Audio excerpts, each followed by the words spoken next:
तो प्रियो, आप सबको जय मसीह की। कैसे हो आप? आशा करती हूँ कि आप सब अच्छे ही होंगे। तो आपको प्रभु बहुत बहुत और ब्लेस करे। तो आइए आज हम देखते हैं प्रतिज्ञा के देश के बारे में। तो चलो शुरू करते हैं। अंत में अब वह समय आ गया था कि इजरायली लोग प्रतिज्ञा के देश कनान में प्रवेश करें। उस देश में एरियो नाम का एक नगर था। उसकी सुरक्षा के लिए चारों ओर मजबूत दीवारें थी। यहोशू ने उस नगर में 2 भेड़िया को भेजा। उस नगर में राहाब नाम की एक वेश्या रहती थी। इससे इन भेदियों को छिपाया और फिर बाद में उसने उनको नगर से बचकर निकलने में सहायता की। उसने ऐसा इसलिए किया क्योंकि वह परमेश्वर में विश्वास करती थी।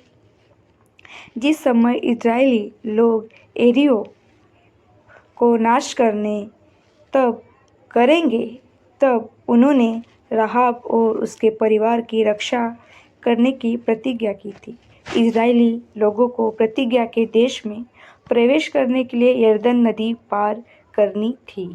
परमेश्वर ने यहोशू से कहा, याजकों को पहले जाने दो।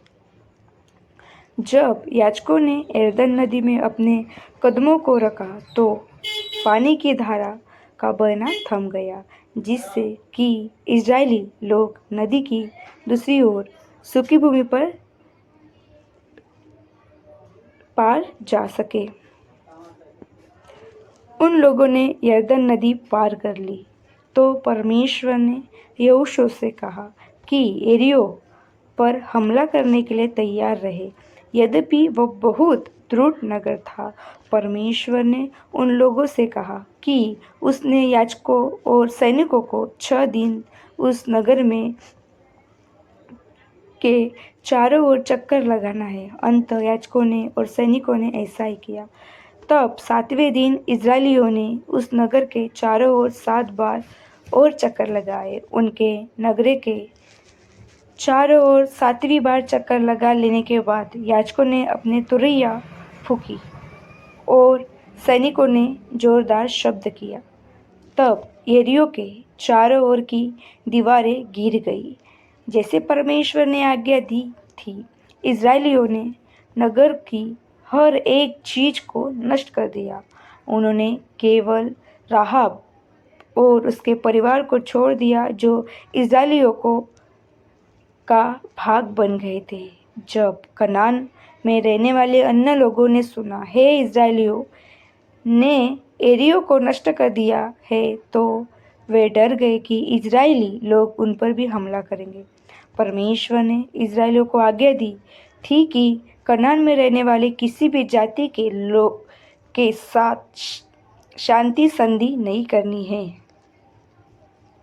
परंतु गिबोनियों नामक एक कनानी जाति ने यहोशू से झूठ बोला कि वे कनान से दूर एक स्थान में रहने वाले हैं।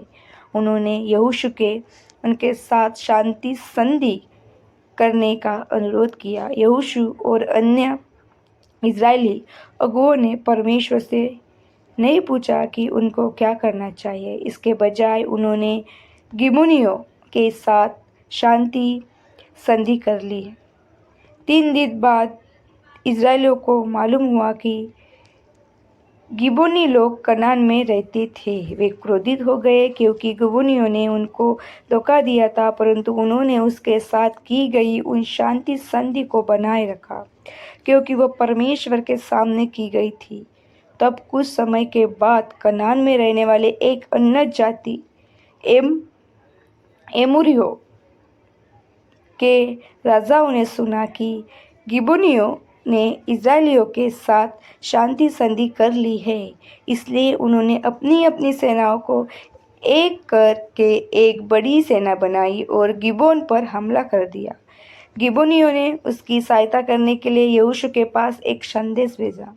अंततः यहोशू ने इजराइल की सेना को इकट्ठा किया और गिबोनियों के पास पहुंचने के लिए वे पूरी चाल चले। सुबह भोर में उन्होंने एमोरिया की सेना को चकित कर दिया और उन पर हमला कर दिया। उस दिन परमेश्वर इस्राएलियों के लिए लड़ा। उसने एमोरियों को घबरा दिया और उसने बड़े बड़े ओले गिराकर बहुत से अमोरियों को मार डाला। परमेश्वर ने सूर्य को भी आकाश में से एक स्थान पर थमा दिया, ताकि इस्राएलियों को पर्याप्त समय मिल जाए कि एमोरिया को पूरी तरह से हरा दे। उस दिन परमेश्वर ने इस्राएलियों के लिए एक बड़ी विजय प्राप्त की। जब परमेश्वर ने उन सेना को हराने के बाद बहुत से कनानी जाति के लोग इस्राएल पर हमला करने के लिए इकट्ठा हुए। यहोशू और इस्राएल ने हमला करके उनका सर्वनाश कर दिया। इन युद्धों के बाद परमेश्वर ने इस्राएल के प्रत्येक गोत्र की प्रतिज्ञा के उस देश में उनको भाग दिया। तब परमेश्वर ने इस्राएल को उसकी सभी सीमाओं पर शांति प्रदान की। जब यहोशू बूढ़ा हो गया तो उसने इस्राएल के सभी लोगों को एक साथ बुलाया। तब यहोशू ने उन लोगों को स्मरण कराया कि उन्होंने उस वाचा का पालन करने की प्रतिज्ञा की थी जो परमेश्वर ने उनके साथ सीनै पर्वत पर बांधी थी। उन लोगों ने परमेश्वर के प्रति विश्वास योग्य रहने और उसकी व्यवस्था का पालन करने का वादा किया। यहोशू के मरने के बाद इस्राएलियों ने परमेश्वर की अवज्ञा की। उन्होंने परमेश्वर के नियमों को पालन नहीं किया और उन्होंने उस वाचा के देश से बचे हुए कनानियों को बाहर नहीं निकाला। इस्राएलियों ने अपने सच्चे परमेश्वर यहोवा को छोड़कर कनानियों की देवताओं की उपासना करना आरंभ कर दिया। इस्राएलियों के पास कोई राजा नहीं था, इसलिए जिसे जो सही लगा उसने वही किया। परमेश्वर की आज्ञा न मानने के द्वारा इस्राएलियों ने एक पद्धति को आरंभ कर दिया जिसे कई बार दोहराया गया था। यह पद्धति इस प्रकार से चली, कुछ वर्षों तक इस्राएलियों परमेश्वर की आज्ञा न मानेंगे, तब वह उसको उनके शत्रुओं से पराजित करवाने के द्वारा दंडित करेगा। ये शत्रु इस्राएलियों से उनकी चीज़ों को लूट लेंगे, उनकी संपत्ति को नष्ट कर देंगे और उनमें से बहुत को मार डालेंगे। फिर जब इस्राएलियों के शत्रु उन पर कई वर्षों तक अत्याचार करेंगे, उसके बाद इस्राएली अपने पापों का पश्चाताप करेंगे और परमेश्वर ने उनको बचाने के लिए प्रार्थना करेंगे। हर बार जब इस्राएली पश्चाताप करेंगे तो परमेश्वर उनको बचाएगा। वह एक छुड़ाने वाले के द्वारा ऐसा करेगा, एक ऐसा जन जो उसके शत्रुओं के विरुद्ध लड़ेगा और उनको पराजित करेगा। तब देश में शांति होगी और वो छुड़ाने वाला उन पर अच्छे से शासन करेगा। परमेश्वर ने उन लोगों को बचाने के लिए बहुत से छुड़ाने वाले को भेजा। परमेश्वर ने पास ही के एक शत्रु जाति विज्ञानियों के द्वारा इस्राएलियों को पराजित करवाने के द्वारा फिर से ऐसा किया। विज्ञानियों ने 7 वर्षों तक इस्राएलियों की फसलों को लूटा। इस्राएली लोग बहुत डर गए थे और वे गुफा में छिप गए ताकि मिघानी लोग उनको खोज न पाए। आखिरकार उनको बचाने के लिए उन्होंने परमेश्वर को पुकारा। गिदोन नाम का एक इस्राएल पुरुष था। एक दिन वह एक गुप्त स्थान में गेहूं झाड़ रहा था ताकि विज्ञानी लोग उसे चुरा न पाए। यहोवा के स्वर्गदूत ने गिदोन के पास आकर उससे कहा, हे शूरवीर सूरमा, परमेश्वर तेरे साथ है, जा और इस्राएल को मिघानियों से बचा। गिदोन के पिता के पास मूर्ति को समर्पित एक वेदी थी। सबसे पहली बात जो परमेश्वर ने गिदोन को करने के लिए कही वह उस वेदी को तोड़ना था, परंतु गिदोन लोगों से डरता था, इसलिए उसने रात होने की प्रतिज्ञा की। तब उसने उस वेदी को तोड़कर टुकड़े टुकड़े कर दिया। उसने परमेश्वर के लिए एक नई वेदी को बनाया और उस पर परमेश्वर के लिए बलि चढ़ाई। अगली सुबह लोगों ने देखा कि ऐसी वेदी को तोड़कर टुकड़े टुकड़े कर दिया है, इसलिए वे बहुत क्रोधित हुए। वे गिदोन को मार डालने के लिए उसके घर गए, परंतु गिदोन के पिता ने कहा, तुम क्यों अपने देवता की सहायता करने का प्रयास कर रहे हो? यदि वह देवता है तो उसे अपनी सुरक्षा स्वयं करने दो। क्योंकि उसने ऐसा कहा, इसलिए लोगों ने गिदोन को नहीं मारा। तब इस्राएलियों को लूटने के लिए विज्ञानी लोग फिर से आए। वे इतने सारे थे कि उन्होंने गिनती भी नहीं की जा सकती थी। गिदोन ने उनके विरुद्ध लड़ने के लिए इज़राइल को एक साथ बुलाया। गिदोन ने परमेश्वर से 2 चिन्ह की मांग की ताकि उसे विश्वास हो जाए कि परमेश्वर सच में इज़राइल का बचाने के लिए कर रहा है। पहले चिन्ह के लिए गिदोन ने भेड़ की ऊन को भूमि पर रखकर परमेश्वर से कहा कि इस सुबह की ओस केवल भेड़ के उस ऊन पर पड़े और भूमि पर न पड़े। परमेश्वर ने ऐसा ही किया। अगली रात उसने परमेश्वर से कहा कि भूमि गीली हो जाए परंतु भेड़ की ऊन सूखी रहे। परमेश्वर ने ऐसा भी किया। इस 2 चिन्हों के कारण गिदोन ने विश्वास किया कि परमेश्वर सच में चाहता है कि वह इज़राइल को मिघानियों से बचाए।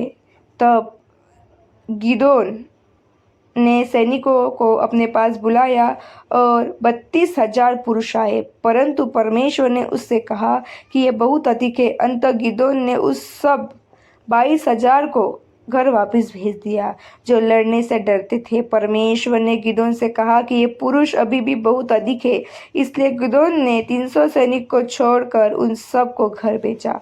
उस रात परमेश्वर ने गिदोन से कहा, मिघानियों की छावनी में जा और उनको बात करते हुए सुन। जब तू सुने कि वे क्या बात कर रहे हैं तो तू उन पर हमला करने से न डरना। इसलिए उस रात गिदोन नीचे उसकी छावनी में गया और उनसे एक मिद्यानी सैनिक को अपने मित्रों को वह बात बताते हुए सुना जो उसने स्वप्न में देखी थी। उस पुरुष के मित्र ने कहा, इस स्वप्न का अर्थ कि गिदोन की सेना हमें मिद्यानी सेना को पराजित कर देगी। जब गिदोन ने यह सुना तो उसने परमेश्वर की स्तुति की। जब गिदोन अपने सैनिकों के पास लौटा और उसने उनमें से प्रत्येक को एक नरसिंगा, एक मिट्टी का पात्र और एक मशाल दी, उन्होंने उस छावनी को घेर लिया जहां मिद्यानी सैनिक सो रहते थे।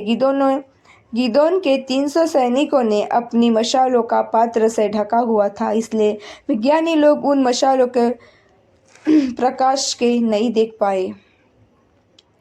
तब गिदोन के सब सैनिकों ने अपने पात्रों को एक ही समय पर तोड़कर अचानक में मशालों के आग को प्रकट कर दिया। उन्होंने अपनी नरसिंगे फूंके और चिल्लाए, यहोवा की ओर गिदोन की तलवार।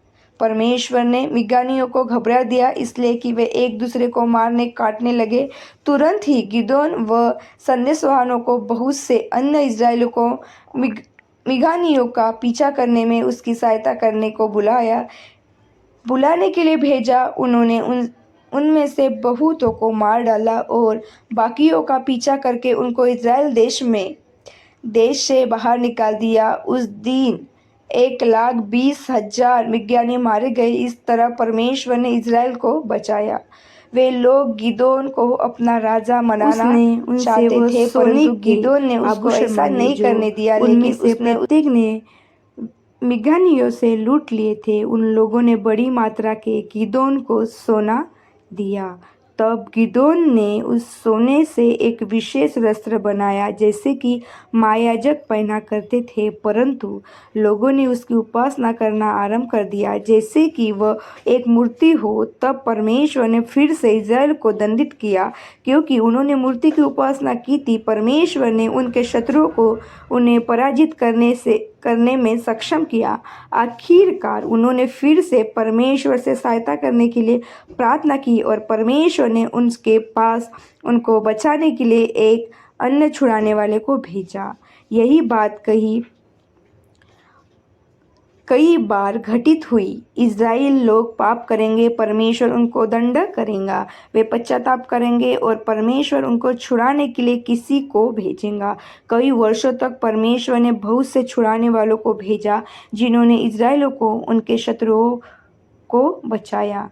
आखिरकार उन लोगों ने अन्य देशों की तरह परमेश्वर ने अपने लिए एक राजा की मांग की। वे एक ऐसा राजा चाहते थे जो लंबा हो, शक्तिशाली हो और जो युद्ध में उनकी अगुवाई कर सके। परमेश्वर को यह निवेदन पसंद नहीं आया, परंतु उसने उनको वैसा राजा दिया जैसी उनकी मांग थी। तो इस प्रकार हमने कहानी देखी है। कहानी के द्वारा आप सबको आशीष मिले। जय मसीह की।